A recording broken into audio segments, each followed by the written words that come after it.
Global workforce refers to the international labor pool of workers, including those employed by multinational companies and connected through a global system of networking and production. Immigrant workers, transient migrant workers, telecommuting workers, those in export-oriented employment, contingent work or other precarious employment. As of 2012, the global labor pool consisted of approximately 3 billion workers, around 200 million unemployed.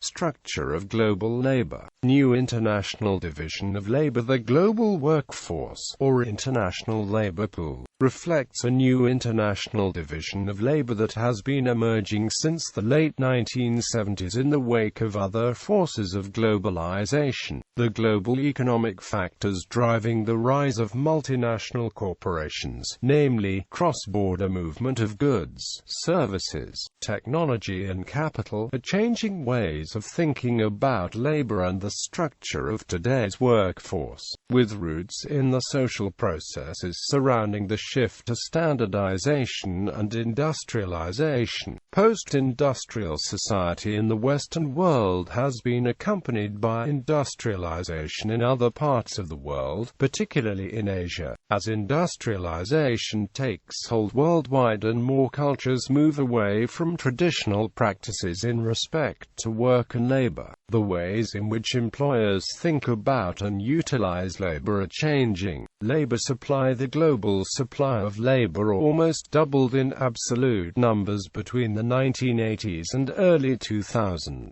with half of that growth coming from Asia. At the same time, the rate at which new workers entered the workforce in the Western world began to decline. The growing pool of global labor is accessed by employers in more advanced economies through various methods, including imports of goods, offshoring of production, and immigration. Global labor arbitrage, the practice of accessing the lowest-cost workers from all parts of the world, is partly a result of this enormous growth in the workforce. While most of the absolute increase in this global labor supply consisted of less educated workers, the relative supply of workers with higher education increased by about 50% during the same period. From 1980 to 2010, the global workforce grew from 1.2 to 2.9 billion people, according to a 2012 report by the McKinsey Global Institute. This was caused mostly by developing nations, where there was a farm-to-factory transition. Non-farming jobs grew from 54% in 1980 to almost 70% in 2010.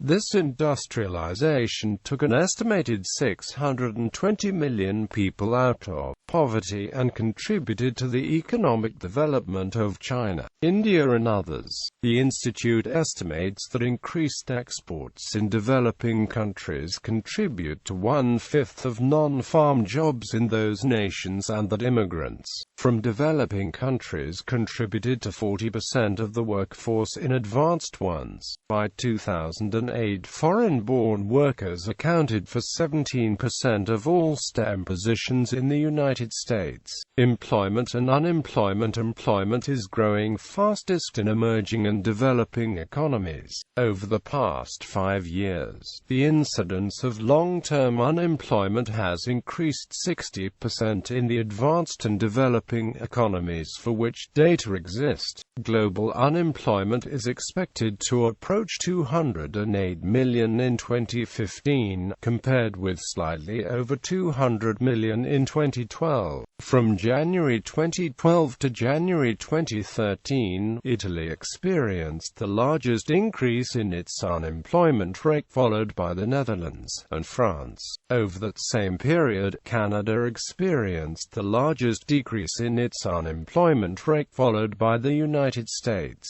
The number of people employed in precarious work, employment that is poorly paid, insecure, unprotected, and cannot support a household, has increased dramatically in recent decades. This includes part-time employment, self-employment or freelance work, home workers, fixed-term or temporary work, on-call work, other contingent work, and telecommuting jobs. Demographic trends. These numbers show that, globally, the structure of the workforce has been changing. In addition to the economic and social factors described above, a large part of this restructuring is also due to demographic factors, changes in the structure of the world's population. In wealthier countries with more advanced economies, fewer people die from communicable diseases, and, overall, life expectancies are much longer while birth rates are lower.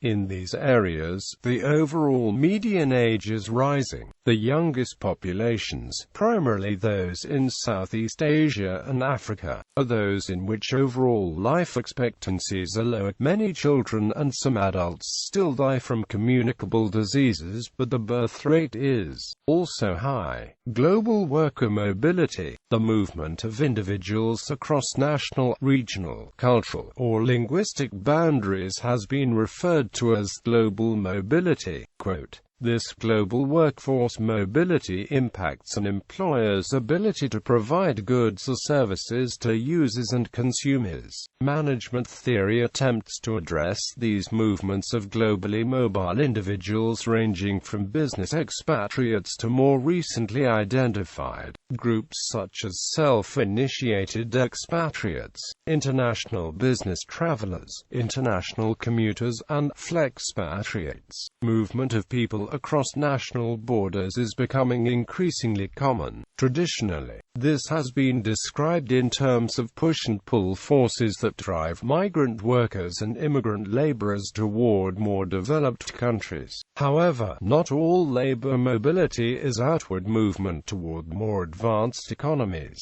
An increasing number of individuals move to less developed countries to provide new expertise or return their expertise to the country of origin. This includes a return movement, a repatriation of internationally relocated individuals such as immigrants, refugees, sojourners, retirees, military personnel, international students, or other expatriates. Such movements of people may influence interstate relationships concerning politics, economics, and culture. Thus, global workforce mobility research is relevant to both host and home country policies. From a focus on longer-term and assigned expatriation, current research is focusing on the drivers and dynamics of a range of new alternative forms of global mobility in the workforce. Implications. Social vulnerability. One issue related to the shift of employment to countries with an overall younger population has to do with the dependency ratio in differing countries.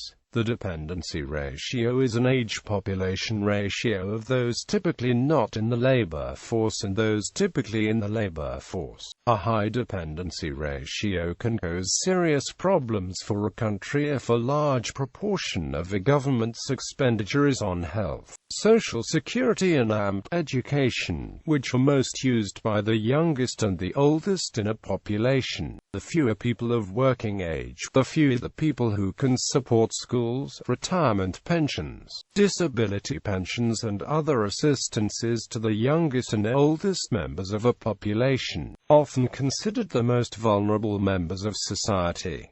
Downward pressure on wages. Another issue can arise in regard to the capital-labor ratio in the global population. Freeman holds that the new entrants to the global workforce since the 1980s brought little capital with them, either because they were poor or because the capital they had was of little economic value. He estimates that the entry of China, India and the Eastern Bloc into the global economy cut the global capital-labor ratio to around 55 to 60% of what it otherwise would have been. The capital-labor ratio, according to Freeman, is a critical determinant of the wages paid to workers and of the returns to capital. The more capital each worker has, the higher will be the productivity and pay. Even considering the high savings rate of new entrants, he cites World Bank estimates that China has a savings rate of 40% of GDP. He estimates it would take 30 years for the world to reattain the capital-labor ratio among the countries that had previously made up the global economy. This, along with the effects of the Great Recession, could mean that downward pressure on wages and compensation, particularly in more advanced economies, will continue for the foreseeable future. Race to the bottom. Race to the bottom is a phrase coined to describe the potential outcome of companies searching for the lowest cost in all their business needs. For example, lowest taxes and tariffs, land, materials, labor, etc. In terms of global labor arbitrage, the lowest cost labor is often found in countries that have the fewest protections for workers. Such protections, collectively known as labor rights, include regulation of child labor, workplace safety, work hours, minimum wages, and the availability of collective bargaining. One potential outcome of widespread global labor arbitrage, then, is exploitation and even death of workers in countries that have the fewest protections. Another potential outcome is an undermining of the protections that are already in place in some countries, that is, a pressure to lower domestic and, ultimately, international labor standards. One example of this is employer abuse of guest worker programs, wherein employers act to sponsor guest workers at lower wages in order to decrease the overall domestic standard wage for workers in a given occupation, such as with information technology workers in the United States. Mitigating factors. However, other forces may mitigate these processes. Some observe that a growing number of multinationals, especially from wealthier areas, are starting to see the benefits of keeping more of their operations close to home. For many products, labor is a small and diminishing fraction of total costs. Long, complex supply chains, it turns out, are likely riskier than many firms may have realized. For example, when an epidemic such as SARS hits Asia or when an earthquake hits Japan, supply chains are disrupted. Also, as emerging economies boom, wages that are rising. The benefits of global labor arbitrage may disappear, particularly in basic manufacturing and especially in China, where wages have been rising the fastest.